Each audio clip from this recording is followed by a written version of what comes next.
written down?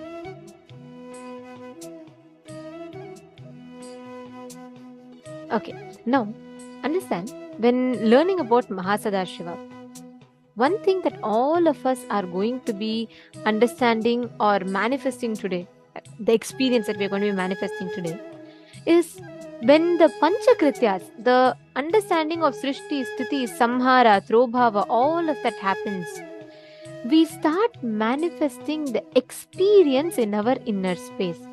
Means, when you realize that you are the creator, you are the sustainer, you are the rejuvenator, you are the person who puts and pulls out of delusion, and you are the person who liberates, when that becomes an experiential understanding, you will start having the kind of a confidence you will have in life over the obstacles or problems that is created in you will be phenomenal. Like, you will be able to manifest life completely different in a way where you will have a breakthrough in the way you perceive, cognize, experience that reality.